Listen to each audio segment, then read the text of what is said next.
আমরা জুলাই বিপ্লবে দেখলাম অনেকগুলো তাজা প্রাণ ঝরে গেছে এবং আমাদের রাজনৈতিক পট পরিবর্তন হয়েছে, কিন্তু এই জুলাই বিপ্লবের পিছনের ঘটনা আমি জানতে চাই। অনেক ধন্যবাদ আপনাকে। প্রথমেই আমি চ্যানেল আইকে আন্তরিকভাবে ধন্যবাদ জানাচ্ছি আমাকে আমন্ত্রণ করার জন্য আপনাদের এই গুরুত্বপূর্ণ অনুষ্ঠানে অতিথি হিসেবে। This is the first opportunity I get in this channel. I am grateful to you all. আপনাকেও স্বাগতম। Thank you. দেখুন, আমি এই বিপ্লবের সাথে ওতপ্রোতভাবে জড়িত একজন ওয়ারিয়র, আমি যোদ্ধা। সে হিসেবে কেন এই বিপ্লব হলো সেটা আপনার জিজ্ঞেস করেছেন। বাংলাদেশ স্বাধীন হয়েছিল 1971 সালের 16ই ডিসেম্বর বিজয় লাভ করেছিলাম, এবং স্বাধীনতার ঘোষণাপত্রে 3টি শব্দ, 3টি সেন্টেন্স খুব গুরুত্বপূর্ণ ছিল। সেটাই ছিল আমাদের স্বাধীনতার চেতনা। সেটা কি? সাম্য, সামাজিক ন্যায় বিচার এবং মানবিক মর্যাদা। আর গণতন্ত্র তো ছিলই। এই তিনটা হলে গণতন্ত্রও থাকে। এই তিনটা জিনিস অর্জনের জন্য আমাদের লক্ষ লক্ষ প্রাণ আমরা দিয়েছি, রক্তের বন্যা বয়ে গেছে, অসংখ্য মা বোনের ইজ্জত নেওয়া হয়েছে। কিন্তু কি দেখলাম আমরা? এর বিপরীত চিত্র আমরা দেখলাম। সেই তিনটার ধারে কাছেও পরবর্তী সরকার ছিল না। ধীরে ধীরে দিন যায়, মাস যায়, বছর যায়, আবার সেই আওয়ামী লীগ, মৃত আওয়ামী লীগ আবার ক্ষমতাসীন হলো 2009 সালে, 8 সালের শেষের দিকে।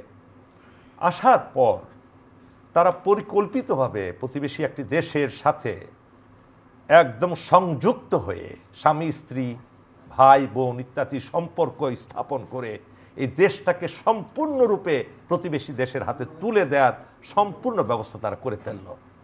এখানেই শুধু শেষ নয়, দেশের সকল অঙ্গ প্রতিষ্ঠানগুলো একে একে তারা ধ্বংস করে দিল। শিক্ষা বলেন, বিচার ব্যবস্থা বলেন, আইন ব্যবস্থা বলেন, পুলিশ বলেন, হেন কোনো স্থান নাই। আপনি শিক্ষা প্রতিষ্ঠানের দিকেও যদি খেয়াল রাখেন, মেয়েদের উপরে কীভাবে নির্যাতন করতো সরকারি দলের ছাত্র সংগঠন।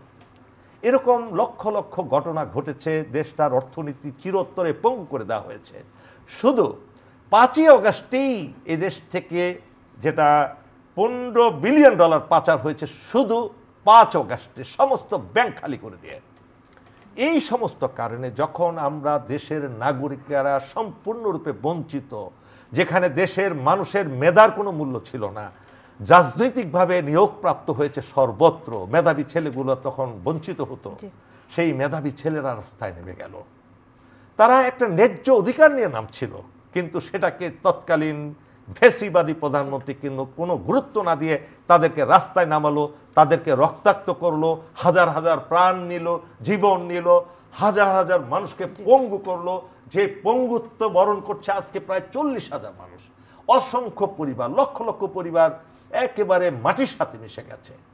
সেই কারণেই এই 5ই অগাস্টের বিপ্লবটা হয়েছে, এবং বিপ্লবটা তখনই সফল হয়েছে যখন সেই পচা গন্ধে তার যে ফেসিবাদী প্রধানমন্ত্রী একজন ছিলেন, তার পুরো দলটাই ফেসিবাদী যখন হয়ে গেল, মানুষ কিন্তু তাদের জানের ভয় ত্যাগ করে রাস্তায় নেমে গেল।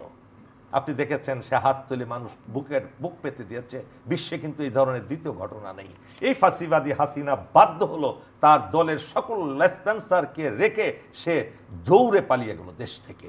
এবং সেখানে আমাদের বাংলাদেশ সেনাবাহিনীর অত্যন্ত গুরুত্বপূর্ণ একটা ভূমিকা ছিল। জেনারেল ওয়াকারুজ্জামানের, সেই ওয়াকারুজ্জামান তিনি অত্যন্ত সাহসিকতার সাথে দেশের জনগণের পক্ষে দাঁড়ালেন। দেশের জনগণের পক্ষে না দাঁড়ালে সে সময় একটা গৃহযুদ্ধ শুরু হয়ে যেত। সেই গৃহযুদ্ধের সুযোগ নিয়ে দেশে ইন্ডিয়া চিরতরে দখল করে নিত এই দেশটাকে। তো শ্রদ্ধেয়া, আপনাকে আমি এতটুকু বলতে পারি, এই বিপ্লবটা হলো এমন একটা বিপ্লব, এবং এই বিপ্লব উত্তর সময়ে মহান আল্লাহ রাব্বুল আলামিন ওয়াকারুজ্জামানকে পাঠিয়েছিলেন হযরত মুসা আলাইহিস সালামের ভূমিকায়, আর এই আমাদের বাচ্চাদের পাঠিয়েছিলেন আল্লাহ রাব্বুল আলামিন সেই আবাবিলের ভূমিকায়। আবাবিল পাখির ঘটনা আপনারা জানেন। এই কারণে এই দেশটাকে আল্লাহ একটা বিশাল সুযোগ করে দিয়েছেন আমাদেরকে, এবং এই সুযোগটা 1000 বছরে হয়তো একবার আসে। এই সুযোগটা যদি আমরা কাজে লাগাতে পারি সঠিকভাবে, তাহলে এই দেশটাকে আমরা বিশ্বের শীর্ষ একটি দেশে পরিণত করতে পারব। আপনার কাছে আসবো।